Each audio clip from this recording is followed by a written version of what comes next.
이제 그 눈물이 나는 이유 가운데 큰 거는 예수님이죠. 예수님 생각하면 그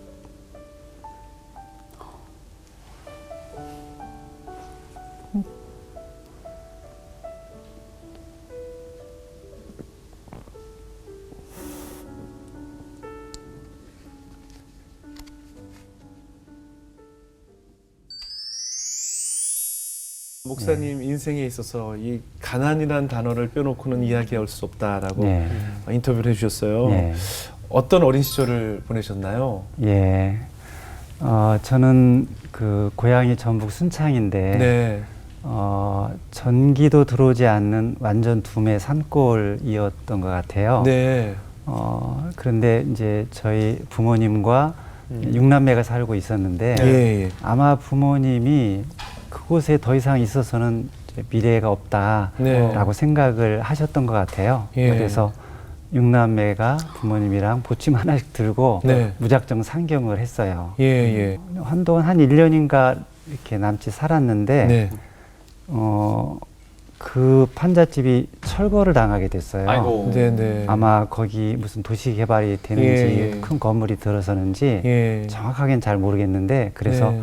철거를 당해가지고 어느 산동네로 이제 무작정 가게 됐죠. 예. 거기서 이제 텐트를 치고 예.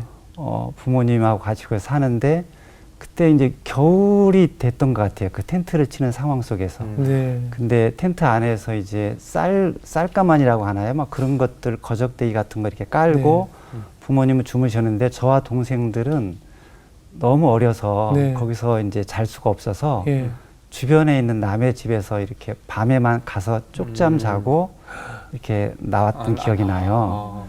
네, 그때 왜 우리는 집이 없고 예, 남의 예. 집에서 늘 전전긍긍하고 네. 막 그런 것에 대한 좀 이렇게 불안감도 있고 두려운 마음도 있고 네. 어렸을 때 좀 그랬었던 것 같아요. 네. 네, 그러다가 이제 무허가로 집을 이제 스레트 블록으로 이렇게 졌는데 뭐 크게 진 게 아니라 그냥 방 하나하고 부엌 하나 네. 그렇게 있는 집이어서 문을 열면 그냥 곧바로 바뀐 네네. 대문이 있는 것도 아니고 네. 그래서 겨울이 되면 굉장히 추웠던 기억이 나요. 네. 굉장히 추워가지고 그 집에서 이렇게 방에 있어도 손이 곱는다고 하죠. 이렇게 너무 추워가지고 펴지지가 않는 그 곱는 상태가 좀 많이 있었고 그러다가 어떤 겨울에는 제가 손이 동상이 걸렸어요. 그래서 예. 손이 막 이렇게 붓고 예. 그래서 여기에도 약간 그때 그 자국이 있는데 동상 걸렸던 자국 네. 막 그런 좀 그 생활이었어요. 어렸을 때. 그러니까 한마디로 말하면 그때 삶은 좀 내일에 대한 어떤 소망이나 기대가 없이 그냥 그렇게 늘 좀 가난하게 없게 그렇게 살았던 것 같아요.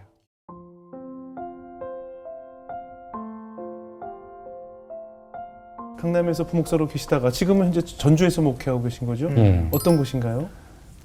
저희 교회가 있는 동네가 팔복동이라는 동네인데 네. 전주에서도 조금 이렇게 외곽 후미진 곳이고 예. 좀 공장들이 많이 있는 공장지대 예. 그런 동네이기도 하고 그리고 다른 동네는 좀 더 막 개발도 되고 발전도 되고 아파트도 막 들어서 그러는데 네. 여기는 이제 개발도 잘 안 되고 그리고 이제 사는 사람들이 주로 좀 이제 가난한 사람들이 많이 사는 것 같고 네.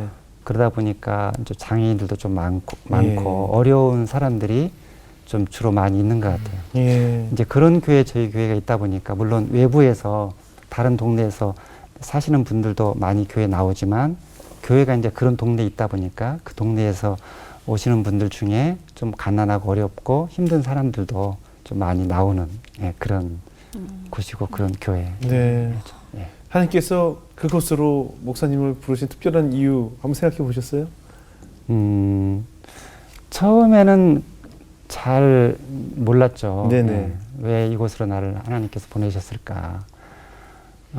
근데 이제 목회를 하고 특별히 이제 성도들 가운데 이제 팔복동 지역, 네. 그 가난한 사람들이 좀 있는 지역을 주로 이렇게 신방을 하고 그런 분들을 만나면서 제 과거에 지금까지 제가 살아왔던 모든 인생들이 다 해석이 됐어요. 내가 왜 그때 나는 왜 이렇게 가난한 집에서 내일이 없는 삶을 살았지? 나는 이렇게 허약했지?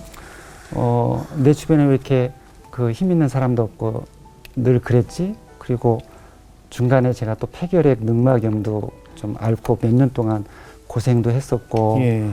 또 나중에 이제 어머니가 그 작은 그 집 하나, 그 작은 집 하나도 뭐 이렇게 보증을 잘못 써서 이렇게 뭐 거기가 부도가 나가지고 집이 나앉게 되는 것, 어떤 그런 상황도 경험을 하고, 어쨌든 내일이 없는 생활 속 뭐 천막에서 집도 없이 살았던 이런 것들이 그때는 왜 나는 이럴까? 왜 나에게는 이런 삶일까? 왜 나는 아버지도 그렇고 막 그런 또 부정적이고 이해가 할 수 없는 이런 것들이 팔복교회에 와가지고 그 이제 특별히 어려운 분들 이렇게 만나고 신방하면서 해석이 다 된 거예요. 아, 내가 그때 그런 고생을 안 했고 그런 내일이 없는 소망 없는 삶을 살지 않았고 천막에서 살지 않았고 그런 병 때문에 기침 아침마다 콜록콜록 하면서 막 그런 생활을 하지 않았다면 지금 여기 있는 이분들의 삶을 내가 어떻게 이해를 할까? 어떻게 공감을 할까?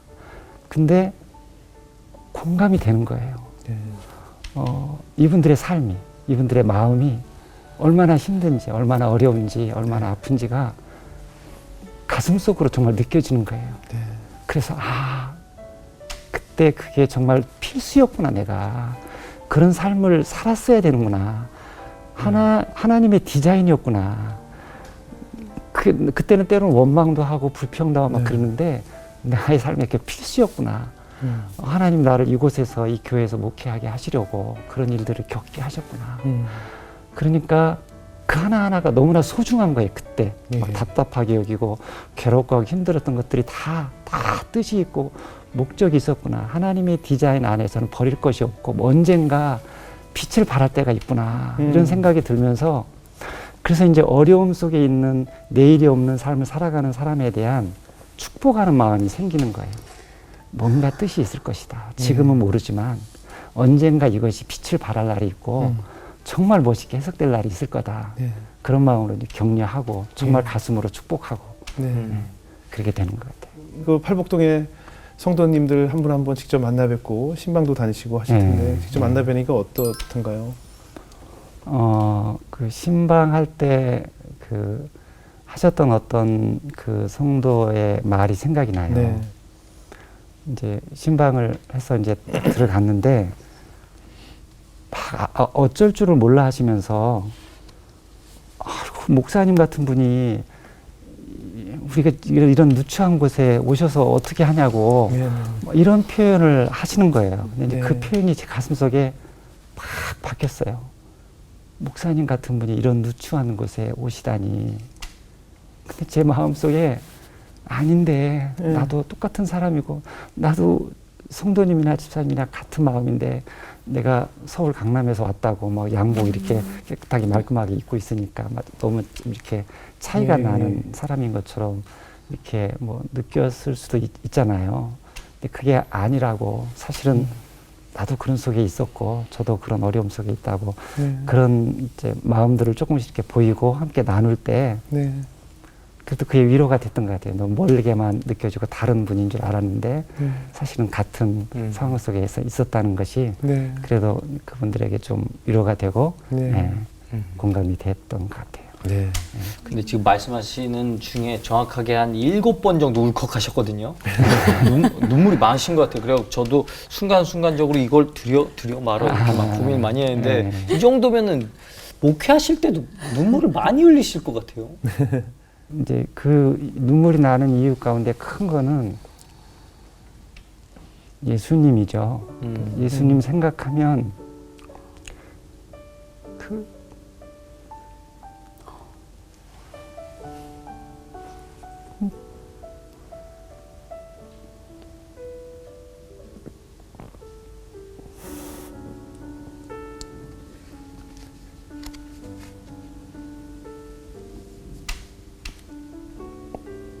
예수님을 떠올리기만 하셔도 네.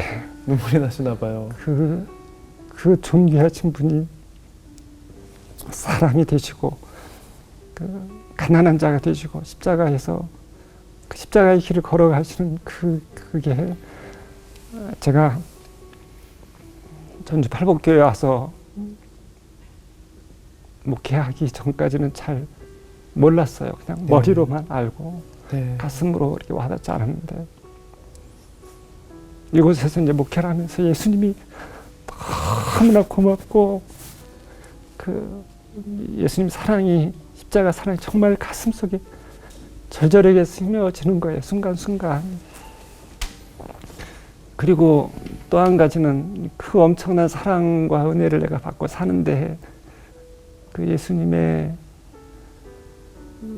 마음에 이렇게 원대로 살지 못하는 나의 부족함, 연약함 이런 것들 생각할 때 미안해서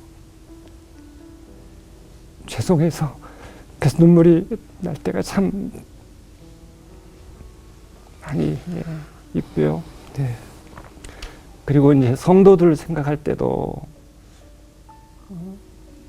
이 하나님의 사랑을, 예수님의 사랑을 모를 때 있는데 하나님의 사랑이 큰 사랑이 있는데 그 사랑을 그 모르고 사는 분들 생각하면 좀 답답해서 안타까움에 눈물이 나올 때도 좀 있고요. 네. 그리고 또 상대적으로 기쁨의 눈물도 있어요. 네.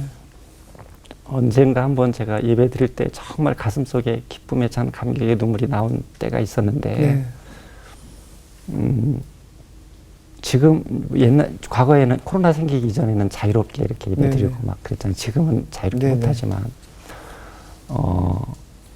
오후 찬양 예배 때 이제 찬양을 하는데 함께 막 이제 기뻐서 감사해서 박수도 치고 손을 흔들고 찬양하는데 그때 제 마음속에 아쉬운 마음이 있는 거예요. 네. 어떤 마음이냐면 세상 사람들은 나이트 클럽이나 이런 데 가서도 막 취해서 그렇게 춤을 추는데 우리에게는 그거는 어떤 면에서 인간적인 뭐 그런 쾌락적인 기쁨인데 우리에는 영적인 너무나 기쁜 감격이 있는데 왜 네. 그것을 우리는 표현하지 못할까? 우리도 하나님 앞에서 그거 표현하면 기뻐하지 않을까? 하나님께서 우리 예배 시간에 한번 그거를 표현했으면 좋겠다. 그래서 여러분 마음속에 정말 하나님에 대한 기쁨, 감사, 고마움이 있으면 네. 우리 그 막 예배당 앞에 나와서도 네. 같이 막 이렇게 손 흔들고 같이 예. 춤추며 찬양했으면 좋겠다. 네네. 이제 그런 얘기를 제가 했는데 그때 부른 그 찬양곡이 세상에는 눈물뿐이고 였던 것 같아요. 예. 그때 이제 나와서도 이렇게 춤추면서 찬양하자 그러니까 장애인 몇 분이 다리를 쭈득쭈득 그러면서 우리 교인 중에 나와서 네. 춤을 추는 거예요. 예. 그리고 한 분 또 그때 집사님은 이제 남편을 여의고 슬픔이 있는 분인데 예. 나와서 그렇게 밝게 환하게 정말 춤을 추는 거예요. 근데 이제 너무 그 모습이 제 눈에 아름답게 보이더라고요. 예. 저게 진짜 춤이지. 저게 진짜 행복이지. 돈이 많은 게 성공한 게 진짜 행복이 아니라 주님 안에서 저게 진짜 기쁨이고 행복이지. 그런 마음이 팍 드는 거예요. 가슴속에. 예. 그래 이게 천국이지. 그리고 그러면서 이제 하박국 말씀이 또 그때 생각이 났죠. 하박국 3장 17절, 17절 18절 말씀. 비록 무화과 나뭇잎이 마르고 포도 열매가 그치고 논밭에 소출이 없고 우리의 양 소가 없을지라도 난 여호와로 인하여 기뻐하리로다. 네. 감사하리로다. 그런 기쁨 감사가 느껴지는 거예요. 그분들 모습 속에서. 그래서 제 마음속에 그런 기쁨의 눈물 그러니까 막 아픔의 눈물도 있지만 기쁨의 눈물을 예배 시간에 일단 좀 많이 흘리고 그랬던 그게 생각이 예. 또 나네요.